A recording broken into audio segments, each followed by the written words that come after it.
take good care of myself. Well, now the audience knows that. Hey, we're live. Awesome. What's going on, folks? Welcome to another episode of the Running Gun Podcast. I'm Jay Peeps. That sleeping man over there to the left. Yeah. Oh, well, he just woke up. That's Hello JC. there. And tonight we have a guest with us, a very special guest, former Prairie View quarterback, former SWAC champion, and current FAMU co-offensive coordinator, Coach KJ Black, has joined us. And quarterbacks coach. And quarterbacks coach. Here we go. I'm excited. Go. Coach, how you doing? Man, I appreciate you guys for having me on. Oh man, are you ready for today? Are you ready for this? This is going to be a solid 45 minutes of straight John. Are you sure you're ready for this, Coach? We just talked about it before we came on air, man. I got a bunch of quarterbacks. All we do is laugh and talk. So this is what I do.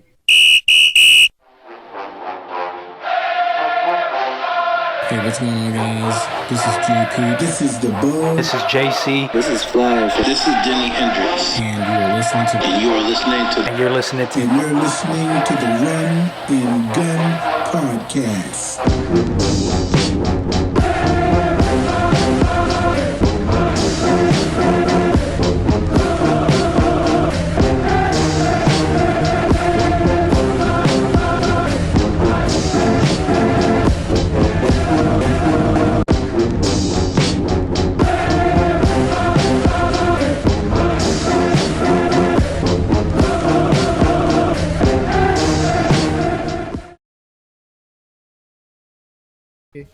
Are you ready? Do you recognize that song, Coach? No. Yeah, I was gonna say I know he does. Nope. Oh, it's because they haven't played it. They haven't played it since they've been there. That's why. So that song is "Backstabbers" by the Marching 100. Oh, okay. Yes. Yeah, I haven't heard that one yet. I've been here. I've been here almost. What is this? My third year. I've only had 1 year of football, so I haven't got to hear. Yeah, they used to play it a lot at classics and stuff, but they need to bring it back, honestly. But let's get started with the first quarter. So my first question is for you: what makes FAMU different from Prairie View? Woo! Right out the gate. So far, I think the biggest difference. The dancers. So. Biggest difference is probably just the national brand recognition, the ability to go anywhere, whether it be in-state, out-state, have that rattler head on your shirt, on your polo, on your bag, and be recognized. It's a big deal, both recruiting and just from a pride and encouragement standpoint. It's just a difference maker. It's hard to explain, but it makes a difference. Sir. Okay. Yes, sir. Okay. I got a question for you from your younger years. All right. When you transferred from Western Kentucky, I believe it was, right? Mm-hmm. Why an HBCU? That's a great question. Oh, see, I like you. You did your homework. To be honest with you, man, I'm originally from Jacksonville, Florida, but my parents and I, we moved to Louisville when I was about 9 or 10. And in Kentucky, there just really aren't a bunch of HBCUs. There is one, but it's not as celebrated, as talked about, as recognized as the HBCUs down here in Florida, Louisiana, Mississippi, Alabama area. So when I had decided to make a decision, or when I made a decision to leave Western Kentucky, I was like, man, what would it be like for an HBCU? Something my dad had always talked about. My grandmother talked about it a lot. And so I just kind of entertained it. I took a trip down to Prairie View and I fell in love, and I ended up being there for 10 years. It was the dancers. Oh, man. And I ended up being there for 10 years as a student, as a graduate assistant, as a coach, and fell in love. I'm glad you cleared that up, Coach, because when you said you were there for 10 years as a student, I was getting a little worried. I do have 2 degrees, but it didn't take me 10 years to get them, though. So now that we've talked about the college years, I gotta reference this. What was it like leading up to that 2009 game against Grambling, where y'all finally had pulled off the undoable? Man, that's all I heard about as soon as I stepped on campus in January was we got to be Grambling. And at the time, I didn't realize how big it was. And I really didn't realize how big it was until I pulled up to the stadium. I see the crowd. I see 60,000 people there. And once we won, the clock stopped the clock. People started storming the field, and I ended up going into the stand. There were literally older alumni crying because they said they had never seen Prairie View QB. Like, it was that.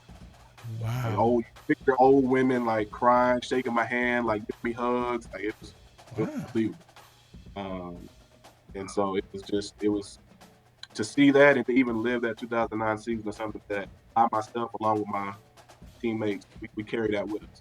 We take pride in the group that helped turn it around. It didn't start in 2009, a couple years before me actually turning the program around. 2009 the year that we actually won the first SWAC championship in over 40 years. So when you were I got to go back a little bit. When you were at Western Kentucky, was old Willie Taggart there? Yes, he was. He was my actually recruiting coach. He's the one that sat in my house and got me to go to Western Kentucky. Okay. How was it playing for him? It was actually pretty good. Me and him had a good relationship. I feel like I could go to him about anything. I only had a year with him, but as a freshman, as an 18-year-old, you need somebody to kind of lean on when you make your freshman mistake. You all know what I'm talking about. You do some stuff that you ain't supposed to do because it's your first time out the house. Yeah. And he was a good, father figure type off the field or away from home, I should say. Somebody who I could call when I needed some advice. So he was good for me. I would say that he was good for me. Awesome. Nice. Okay. I want to go back to 2009. I feel like I'm investigating your files. I want to go back to 2009. So the SWAC championship, right? You made mention of that. Walk us through what's going on in your head in that SWAC championship. You had already faced Alabama and A&M during the season, right? Mm-hmm. That was a close one. Walk us through that game here and walk us through another close one right there. It was kind of close. All right, so really, if we're really going to dive into the game, we were winning 35-0 at half. Like, the game was over with the first time we played. Oh, my God!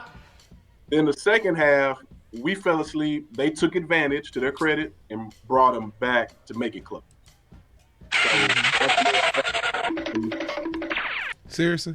Second SWAC championship game was a great game, back and forth. It was a good game.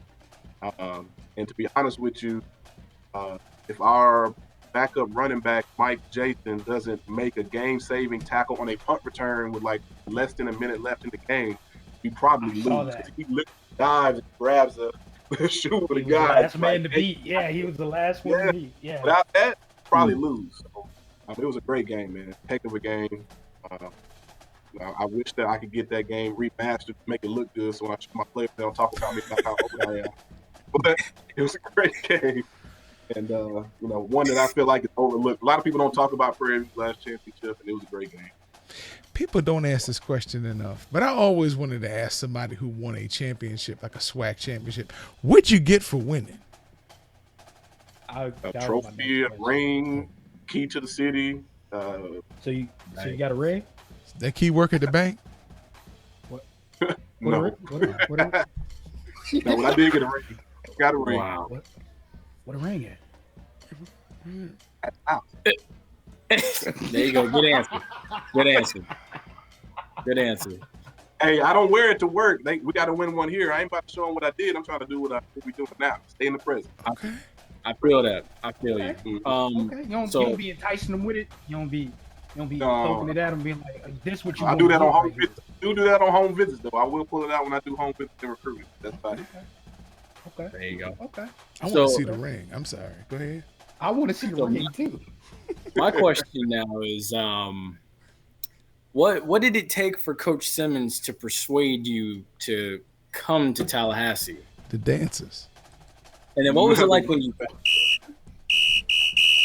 Another great question. To be honest with you, man, he gave me my first job. When he first took the Prairie View job in 2015, I was a graduate assistant. I had just finished my GA year. You only get more to do something. I finished my second year of grad school, and I had never met the man before in my life. But come to find out, when I played at Western Kentucky, he was the running back coach at Middle Tennessee State. So we ended up playing against each other. He recognized me. I didn't recognize him. So when he pulled up to campus and I was supposed to be the one chaperoning him and taking him to the president and all that, I introduced myself. He says, "Man, I know who you are." He said, "I've talked to a lot of coaches and stuff, and we'll have a conversation after I talk to the president." So he goes, talks to the president, and after that, he gets done and gets ready to go to his car and says, "Man, we'll talk, but I'm looking forward to working with you." And as a 24, 25-year-old, I'm like, I can get the job. So just out of blue air, it comes to, it's true what they say. You never know who's watching. You're always on an interview, whether you're playing, whether you're working, whether you're just hanging out. You never know who you're going to end up seeing later on in life. 7 years later, I'm still with him. We've been great together. Haven't had a losing season. We've done pretty well together. It's like y'all won't have a losing season this coming year. Y'all won't have one this coming fall. No. I can bank on that. He's already said you guys are going to win the championship. So I'm not doing that. But I'm gonna just say we're gonna play hard and we're gonna play well. That's all I'm just gonna ask you this last quick question. What's the energy like in there? Go ahead and talk your stuff about the energy in there. Not playing this year, but not coming into the fall, and y'all chomping at the bit in the new conference. I feel good about it. That's all I'm gonna say. I feel good about where we are as a team. I feel good about who we have, not only as coaches but as support staff. And I just feel good. We're as long as we handle business and do what we're supposed to do, we'll have a good season. Do you all think you'll be able to hoist one of these pictures next year? Oh, stop. What is? So that was what Alabama State. That's not my job. My job is I coach the quarterback.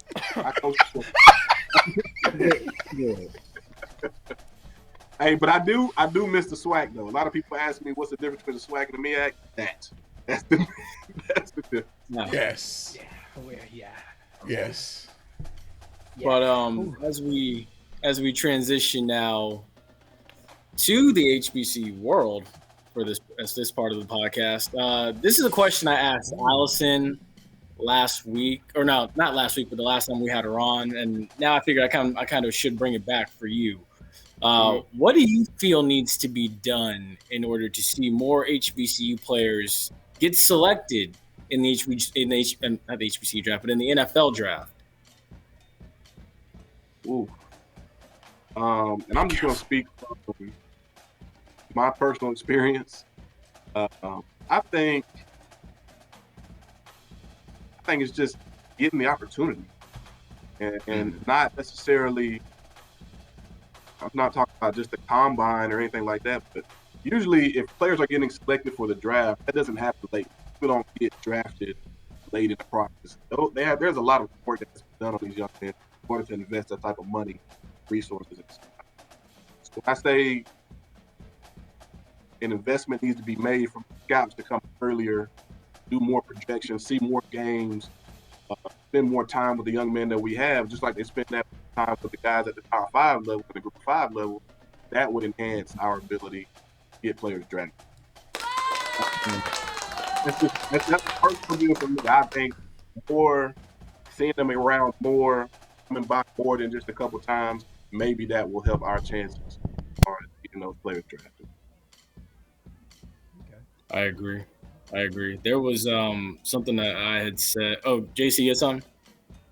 No. I was gonna agree with him. I've already given my take on this before, but yeah. I think that what's going on now is pretty much the stepping stones of getting to a bigger level for HBCUs, especially with I don't know if you could talk about this, but the almost antics, I guess, of let me be careful with that word. Let me be careful with that word. But Dion. I mean, and I don't know what you can say about this, but it's good exposure in the end. In the end, it is. Prime time. He got his mind. Prime time. Prime time. I see y'all September 5th. There you go. There you go. Don't be scared. We ain't gonna tell nobody. It's just between us. I like that response though. And swag fan. I like that response though, but most definitely, like I had told Allison and said on a previous episode, I'm a believer that I feel as though you need to televise more of these games because, to be honest, more of these HBCU games, and having seen them for 23 years of my life, they're better than most of these Group of 5 games that are on like these ESPNUs and ESPN2 and ESPN most of these nights. Like, trust me, I would much rather watch FAMU play against Grambling or watch Prairie View play against Grambling than I would watch like North Texas play against Tulsa. I'll say this. There are some Group of 5 conferences that have decent draws and have decent talent. There are also some Group of 5s that do not. And the only difference between us and them is the letters, the FBS versus FCS letters. And to an extent, there are not a lot of experiences or atmospheres that rival HBCUs. And a lot of people don't know that because they've never experienced an HBCU game, let alone a classic. That's a whole different deal. But if you were to experience the FAMU Southern game, just a game, a home game, 2019, you would say you were at a Power 5 game. The way the crowd was interactive between the whistles, between the quarters, between the drives. Come on, man. That was some of the best as far as environments I've ever been in. I got a request. State Fair Classic in Dallas between Prairie View and Grambling. Grambling Southern, Bayou Classic, Florida Classic. Come on, man. Don't get me started. When y'all take the field, when y'all take the field against Jackson State next year, this year, we want y'all to send them a welcoming message. We want y'all to welcome them welcome Dion with open arms.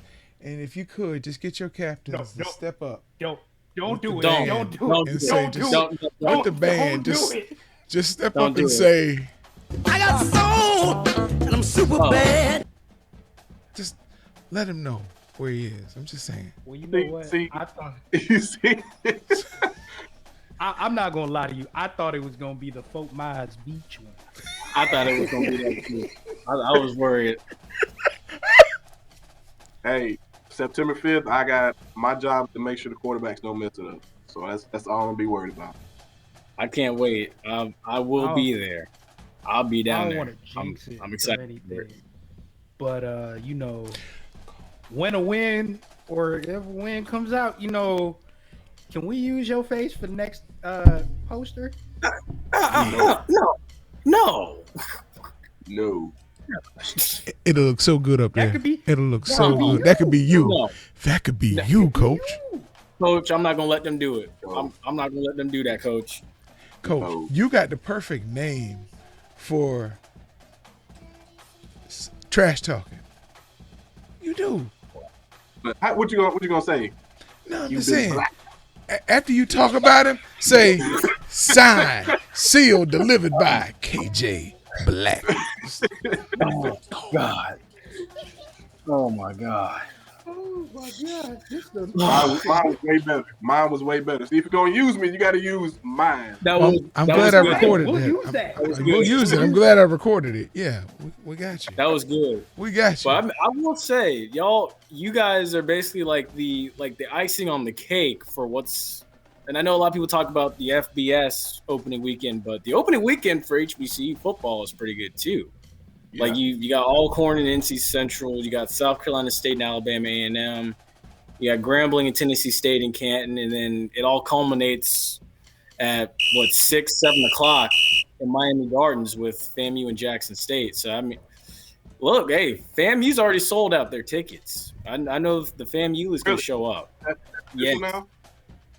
Wow. Well, I wouldn't say. Well, I'm not sure how official it is. I will say when I went to go buy tickets, all that was left on FAMU side was some end zone seats. Wow. But when I looked at Jackson State side, there was a lot still available. We got the perfect song for y'all to come into. Oh my gosh. What's wrong? Done. I was gonna say just. Oh. Why? Oh. Really? Y'all bailing on me. I can't believe this. Okay. But now y'all want to get brand new because he came with his team shirt on. Now y'all want to act like. See, you know what, man? I'm done. His statement was cooler than yours, bro. It was. I just got to say, I give it to him. It's like he's been saying that a long time. He has. Been saying that a long time. I got a broadcast marketing background, so I got a little something in there. See? Okay, we got to communicate after the show. You. All right. If he had come along and if he was playing in the 80s or the 90s, he'd have a gold grill. That's just how cool he is. I'm just trying to tell y'all. Oh my Lord. Oh goodness gracious. But yeah. And he got quiet.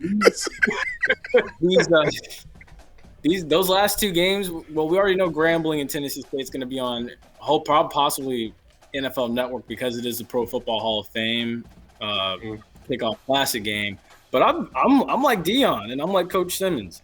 This game between y'all and Jackson State needs to be on ESPN.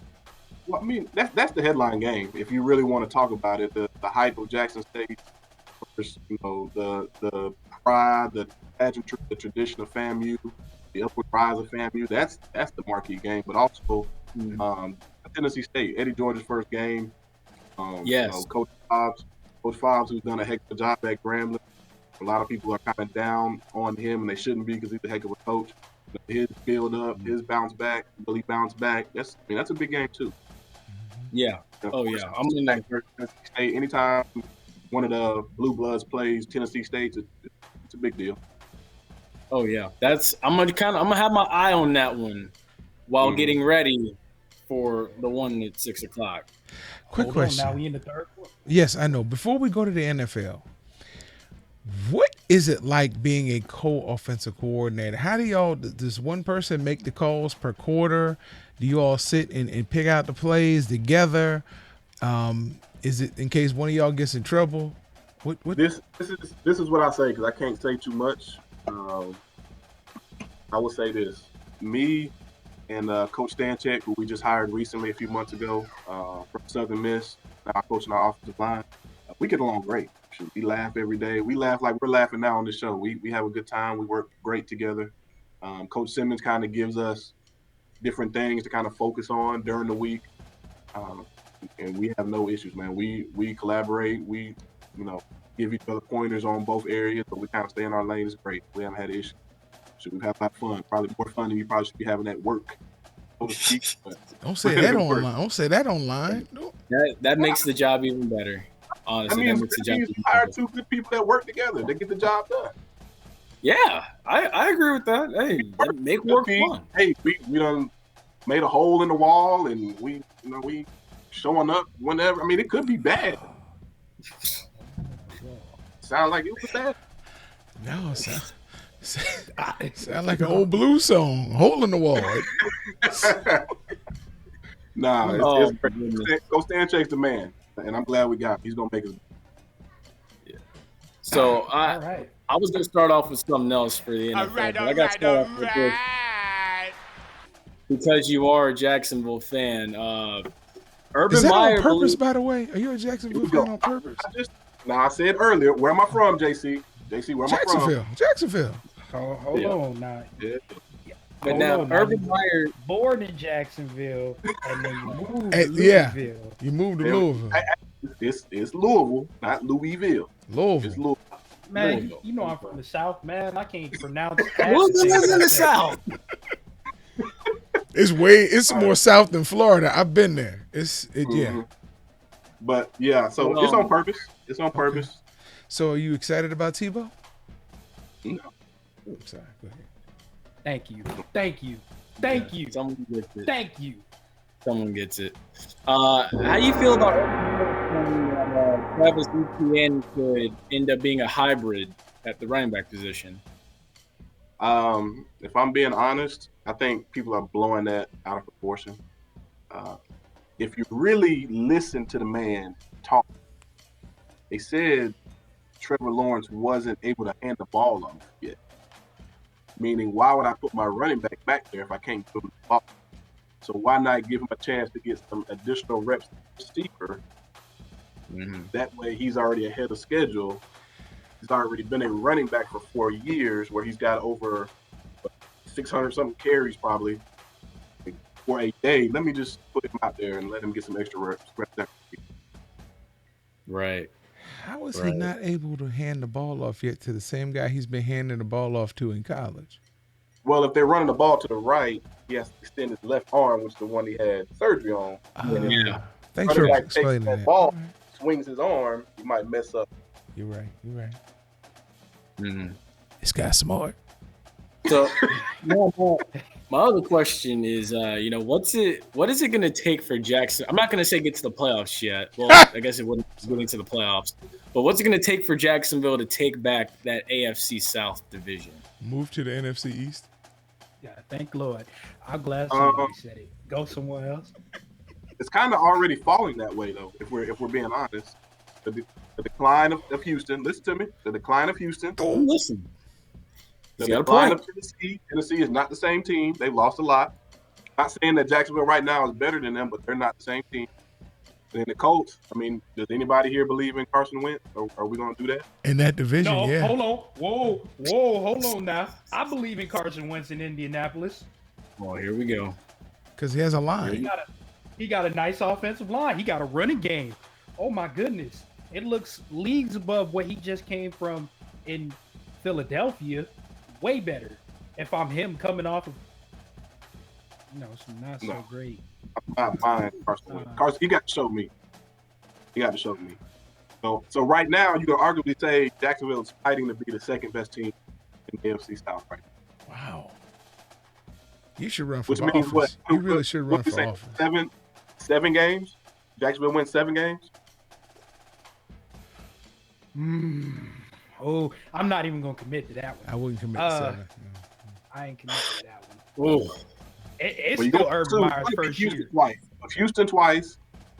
And if they split with everybody else, the other 2, that's 4. It's still Urban Meyer's first year. So I'm not going to commit to any. The man ain't calling plays. He hired NFL guys to call plays.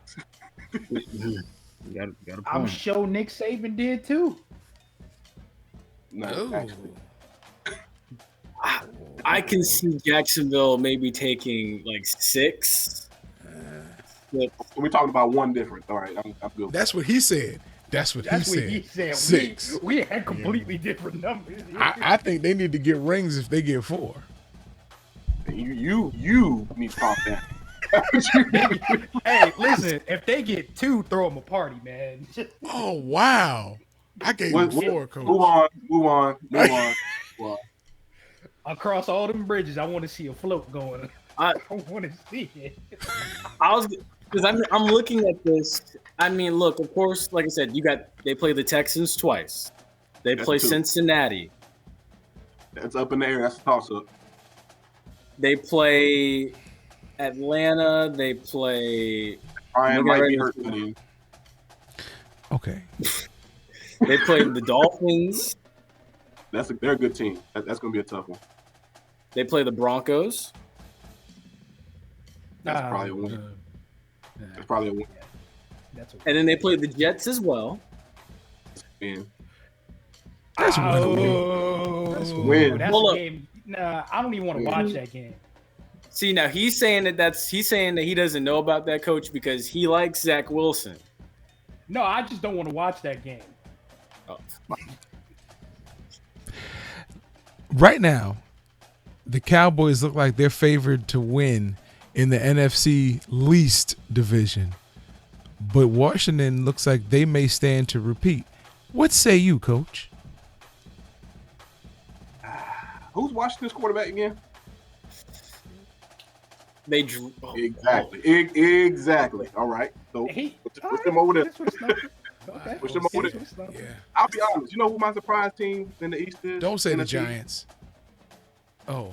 What? Hey, there's a lot. I'm not Wait a gonna minute. lie. What's in that bottle you were drinking out of? What? He's there. Hold on now. Let him talk. He's there. I was gonna say. You know what he's saying? Come on now. Year three for Daniel Jones. So usually when guys are up for contract, start to play a little better. Please see Baker Mayfield. He had to do that. Saquon back. Had to throw in Kadarius Toney with Evan Ingram and. Oh, I forgot about Kadarius Toney. He's a free agency. They might be all right. Right. Now they're not going to be Super Bowl now, but they might win the East though. Right. Last year the Giants were really injured, man. They were down bad. I was happy about that. I will say there's a lot of people. Division. Oh, go ahead. Oh, I was gonna say there's a lot of people that are giving the Giants some hype this year. There's a lot of people doing that. It's quietly, but it's building. I know I usually throw a lot of NFC East slander around a lot, but I actually like the NFC East. It's the reason it's seen as non-threatening. The reason it's seen as the worst division is because generally they beat up on each other all year. Or they're just generally bad. Thank you. Or they're bad. They're bad sometimes. They're bad. But last year they were extraordinarily bad. But they're bad. But I will say, in Carson Wentz's defense, Carson Wentz was getting sacked, getting off the bus. There's nothing he could have done behind that offensive line because he didn't have the skills that Jalen Hurts had. I'm sorry, I'm out. Oh, whoa. Washington didn't look good last year. Is that what you said? I said Carson Wentz. They didn't. No, hold on. Washington looked good compared to the NFC East. Right, they look good against the NFC East. You're right. The Giants didn't have Saquon. The Giants had injuries. What are you talking about? You're going from team to team. I started out with the Eagles. You went to the Redskins. Coach, it's your show. I'm just going to be quiet. You going to do me like this? Yes. You going to do me like this? Michigan State has their 80-year streak of having, at least one player selected in the NFL draft. Yeah. Came to an end. It stopped. 80 years. Yeah. Pretty impressive. Crazy. Yeah. Pretty impressive. There's nothing you can really say about that. No, that 80 years. 80 years. Yeah. That's crazy. That's crazy. You really can't even come back and say anything. You're right. That's done. That's tough. Yeah. Congratulations to them. That's a heck of a record. That is. But I will say this next one kind of refers to everybody in the realm of college football. The NCAA is reducing the amount of padless practices to at least 7, and the amount of padded practices will be reduced from 21 to 18. Mm-hmm.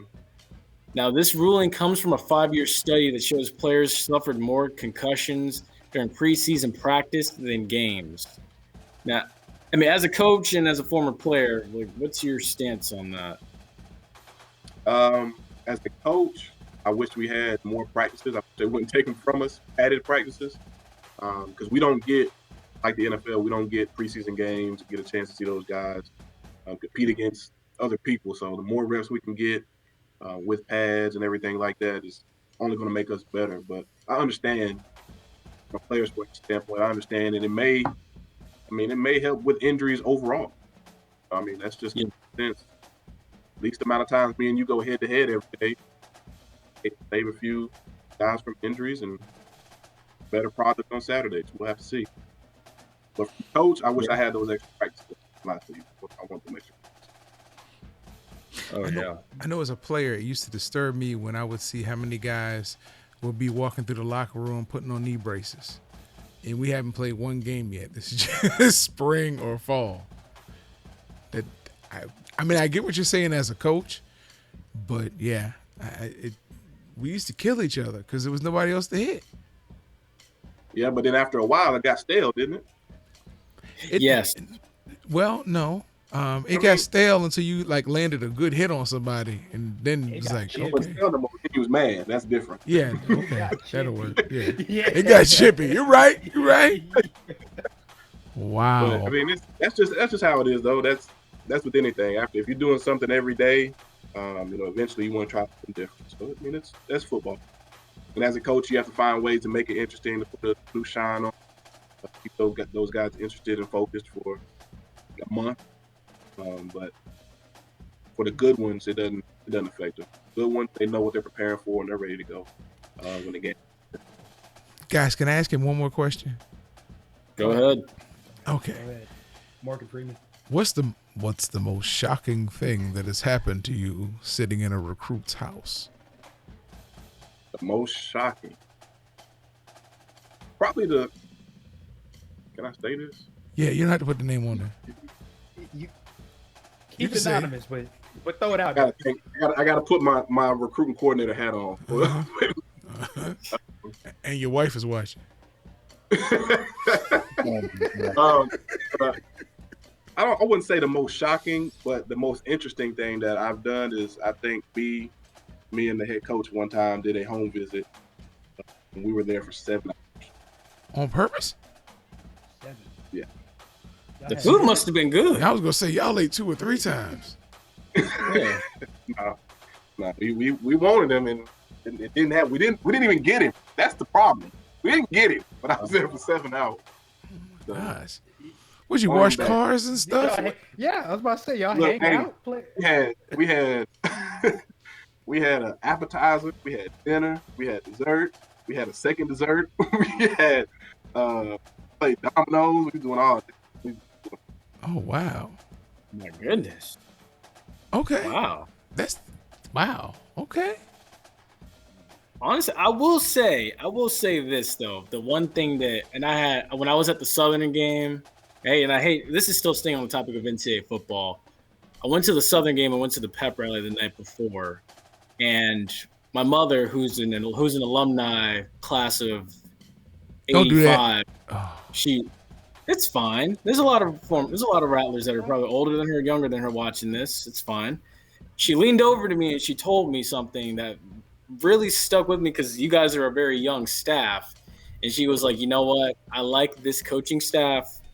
This is exactly what these boys need because like you guys are able to connect more with them than the previous 2 staffs that had come along. And like even she was saying it and a lot of her friends were saying it, this program is in a better place right now than it was in 2017 and prior.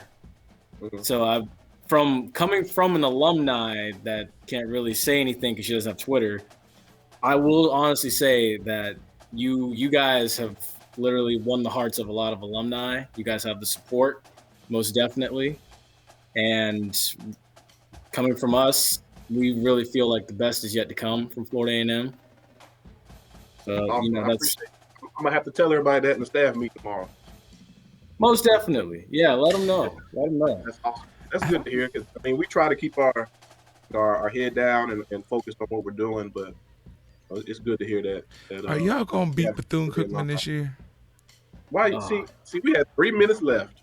We had 3 minutes left. Oh, Lord. I was trying to avoid this question. Oh, you should have told me. I mean, look, honestly, I'll tell you. I didn't ask you. I asked Coach KJ Black. We trying to cover. Come on, Black. We gonna beat Bethune-Cookman this year. Yeah. Hey, hold on. I got you. Throw that challenge flag on yourself there. I got who's you. it going? Huh? Yes. I'm throwing it on. Yes. Morgan Freeman. We will get it. We will get it. Why is he throwing the challenge flag? And you agreed. Oh, never mind. He answered it. He answered it. I was trying to save you, man. You ain't have to. I like that because honestly, I'll tell you now, the one thing that I would love nothing more than to see is y'all win that game. And then I want to see Jay Walker take that walk of shame down to the field and have to present y'all with the trophy. wanted to tell Tiffany Green that, but we ran out of time. But that's the one thing I want to see. I want to see him walk through that crowd of all of y'all and look at every single one of y'all in the eye, because I know y'all know what he's been saying, and I want to see him hand Willie Simmons and you that trophy. No. I want to see you walk through and hand the coaches from BCC. Don't. But with your picture. Oh no! That's what I'm. But with your picture. Oh God! That's what I knew it was gonna be some nasty. You know what? I'm just glad he didn't say the dances this time. Right? No, I ain't gonna lie. Man. 24 karat. 24 karat. I'm telling you. It's 14 karat. It's 24 karat. It depends on what glasses you looking at him through. Wow. Honestly, I will say, I feel like when y'all play Alabama State, like that's just gonna come to your mind at a random point one day. When you see him. Hey, if it does, I'm gonna tag y'all on Twitter, and I'm gonna find that picture and put it out there.